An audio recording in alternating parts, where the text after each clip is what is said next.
Olá amigos, amantes e apaixonados por orquídeas, sejam todos bem-vindos ao canal Orquidicas. Pessoal, deixa eu achar uma luminosidade legal aqui. Eu estava pensando assim em que tipo de vídeos fazer, agora uma nova série, e eu pensei em fazer alguma coisa relacionada a curiosidades, vídeos que tenham algumas informações assim simples até, mas que a gente não acha com muita frequência quando a gente vai procurar essas informações. Então agora eu vou começar a falar algumas curiosidades, principalmente do que eu tenho aqui em casa para vocês.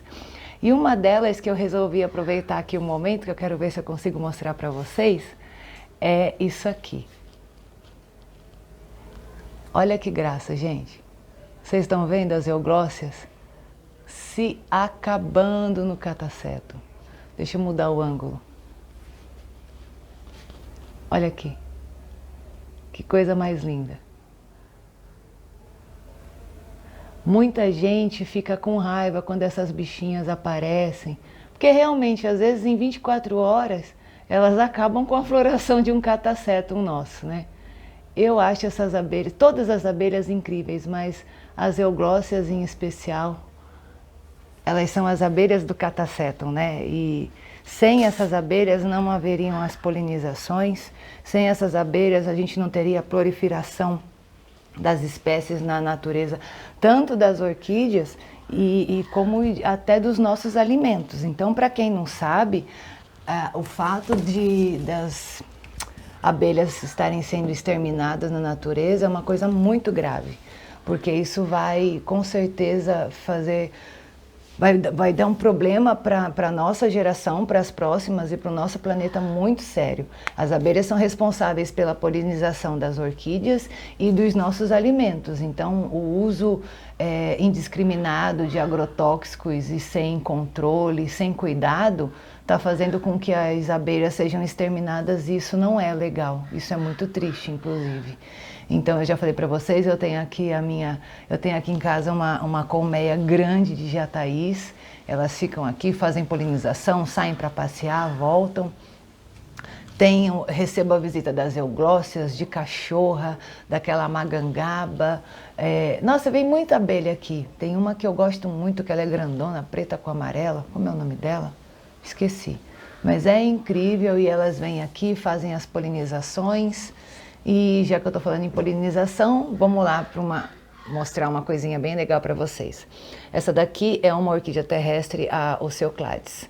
Ela já passou pelo período de floração e o que aconteceu? Enquanto ela estava florida, aconteceu justamente o que a gente estava comentando, ela foi polinizada, tá? Então, aqui tinham várias flores, óbvio, mas em uma dessas flores uma abelhinha entrou.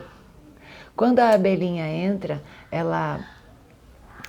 quando ela entra para pegar o pólen da planta, na hora que ela sai, ela acaba às vezes polinizando a própria planta, tá? Às vezes ela sai com a polínia nas costas de uma flor e vai para a flor do lado, ou às vezes na mesma flor, quando a gente está falando de plantas que têm os estigmas e o órgão feminino e masculino na mesma flor, tá? E aí o que acontece? A nossa planta fica gravidinha, né? Em 24 horas a flor já murcha e já começa o processo de criação dessa cápsula. O tempo que essas cápsulas demoram para maturar varia de espécies. Tem plantas que são 6 meses, outras 9. Tem plantas que levam mais de ano para maturar essa cápsula. E por isso que a gente tem que ter cuidado na internet quando aparece lá, tipo no Mercado Livre, um anúncio de venda de sementes de orquídeas. Todo mundo sabe que isso é balela, né, gente? O cara, além de cobrar caríssimo, ele coloca a semente de jiló, de capim dentro do saco e vende para você. Isso é mentira. As sementes de orquídeas são um pozinho quase que microscópico. E quando essa cápsula eclode, elas são tão levinhas que o vento que leva essa semente. Por isso que em casa é tão complicado da gente conseguir fazer realmente uma germinação, porque as orquídeas dependem de viver em simbiose com um fungo chamado micorriza que ocorre na natureza. Então imagina que saem milhões de sementes aqui, é muito pequenininha, o vento as leva e onde elas caem sobre galhos de árvores, e se houver o fungo micorriza nesses galhos, aí sim acontece a germinação, tá? Então, não cai nessa de comprar semente de orquídea na internet não, que isso é balela e o pessoal está querendo enganar. Então a gente precisa das nossas abelhas lindas para que elas venham, façam a polinização e as sementes sejam dispersas na natureza e não acabe as orquídeas. Então isso é muito importante. A única outra forma de que as orquídeas se reproduzam é através do homem, através de laboratório, certo? E geralmente essas plantas, quando a gente reproduz em laboratório, são vendidas para a gente para ficar em casa. Então, deixe as abelhinhas trabalharem, elas são instrumentos de Deus aí para que a natureza fique em equilíbrio, que a gente continue tendo alimentos, é muito importante. Ainda mais as euglóssias, que são as abelhas dos catacétons, elas são lindas e é um show. Tem vezes que você chega, tem 6, 9 abelhas em volta de uma única planta. E tem uma curiosidade a respeito das euglóssias. Elas são abelhas solitárias, vocês sabiam disso? Elas não vivem em colmeias, elas vivem sozinhas. Depois se encontram com seus parceiros para reprodução e ficam cuidando, né, do bebezinho novo e morrem antes que o bebezinho novo nasça, quando ele está perto de nascer. Então é uma abelhinha solitária. Então cada uma dessas que a gente vê aqui, quando você vê 3, 4, 5, 6, quer dizer que cada uma delas está morando num cantinho aqui da natureza sozinha e vem aqui fazer essa polinização. Como esse meu catasetum aqui, esse Hawker, ele é masculino, o que acontece? Elas vão recolher as políneas desse catasetum e vão sair aqui na floresta e vão polinizar outras plantas. Pode ser que elas polinizem uma planta de uma outra espécie e a gente venha ter um híbrido natural. Lembra que eu falei para vocês? Híbrido natural é quando as abelhas fazem essa fecundação na natureza. E híbrido, o que os homens fazem, por isso que ele não é o natural, é o artificial, tá? Então pode ser que elas encontrem um outro catasetum hawkeri com uma flor feminina ou um fimbriado, quer dizer, qualquer um outro que esteja com floração feminina, e vai acontecer a polinização. E daqui a 1 ano, 2 anos, seria possível ver essas mudas, né, esses brotinhos na natureza. Então fica esse recado. Quem tem o prazer de receber as orquídeas, as abelhas em casa, deixe que elas polinizem. E se você não quer que isso aconteça de forma nenhuma, por algum motivo, porque você faz reproduções específicas, porque você não quer que as suas plantas gerem cápsula, faz o seguinte: fecha com um sombrite bonitinho todas as laterais e todas as entradinhas do seu orquidário, para que elas não entrem assim, porque tem gente que mata, né, as abelhinhas. Então, para evitar matar as abelhas, fecha o orquidário que elas não vão entrar, certo? Não vão estragar sua floração e vão ter a chance de continuar vivendo aí e polinizando mais plantas, ok? Então tá, falei das abelhas e agora eu queria falar de um outro detalhe, porque eu lembro de eu ter comentado em algumas exposições e as pessoas não sabiam a referência, o que significava o termo trilabelo, tá? E aí, como eu tô com uma planta que eu comprei na exposição de São Roque, eu comprei do Luiz Rodak, a floração já está passando, mas ela serve para eu mostrar isso para vocês, ok? Então essa daqui é uma Cattleya ludgesi, trilabelo Maria Dulce, tá? Essa planta aqui já está perdendo, inclusive aqui, ó, já está passando a floração, aqui também. Mas o que significa o termo trilabelo? Aqui dá para eu mostrar direitinho para vocês. Vamos ver se nessa daqui aparece melhor. Tá. Essa planta em especial, tá vendo que ela tem essa marca branca no labelo dela? Aqui, tá?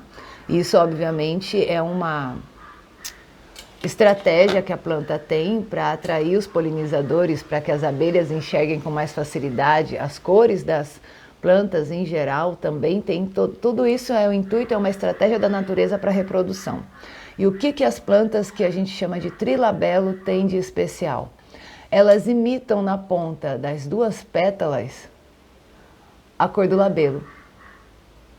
Por isso, trilabelo, tá? A planta, ela imita a cor do labelo para ficar mais atrativa ainda para os insetos, tá? E que eles a enxerguem com mais facilidade. Então, você pode ter isso em ludgeses, em intermédias, em vários tipos de orquídeas e espécies. Geralmente as Cattleyas são as que mais apresentam esse tipo de estratégia, de variação, tá? Então, quando falar que uma ludgese, uma intermédia é trilabelo, é por isso, porque ela imitou a corzinha do labelo dela aqui nas pontas das duas pétalas, ok? Lembra, as orquídeas elas têm 2 pétalas e 3 sépalas, ó. Aqui é uma sépala, outra sépala, então ela é trilabelo. Legal, né? Então, para quem não sabia, quando a gente usa esse termo, é a isso que a gente está se referindo. Então, você imagina quando a planta é clara, tem um labelo roxo, ela imita isso na ponta, fica muito bonito, gente, muito bonito. Eu gosto de plantas assim, eu comprei essa planta do Rodak, por isso, justamente por essa característica dela ser trilabelo, além de eu gostar muito de ludgeses, acho bem interessante, tá? Deixa eu ver qual o próximo assunto que eu vou falar assim diferente nesse vídeo. Vamos aproveitar, falar que a gente está falando de estratégia de polinização e de abelhas, vamos falar sobre cores, tá? O que acontece? Geralmente, vamos falar em catleias em geral, quando a gente tem essa cor rosa, sempre é definida a planta como tipo, tá? Em geral, a maioria das plantas tem cor rosa, rosadas ou rubra na natureza. Porque você imagina que durante o dia, que nem essa abelhinha está rodando aqui, quando ela passa e ela enxerga uma cor no meio da vegetação que é toda verde, fica muito mais fácil para ela identificar que é uma flor, para que ela vá se alimentar e retirar pólen e fazer as polinizações, tá? Então, toda vez que você escutar o termo, essa é uma catleia dolosa tipo, essa é uma catleia intermédia tipo, é uma catleia labiata tipo, ou qualquer outra espécie que se defina como tipo, é porque é o tipo de cor mais comum. É a cor que geralmente você encontra na natureza. As variações são outras e isso também define. Isso ajuda a definir, juntamente com forma, tamanho de planta, o valor dela no mercado, tá? Então, por exemplo, o pessoal que curte muito catleia, que costuma comprar, sabe que o valor da planta, às vezes você tem uma plantinha que custa R$50 e você tem uma plantinha que custa R$5.000. Por quê? Porque tem essa definição. Então, as várias cores, né, mudam o preço de uma planta. Então, por exemplo, essa daqui é uma catleia walkeriana tipo, tá vendo? Ela é rosada, apesar dela ter as sépalas de uma cor diferente da pétala, ela é tipo na natureza e para os comerciantes ela é considerada uma catleia de cor comum.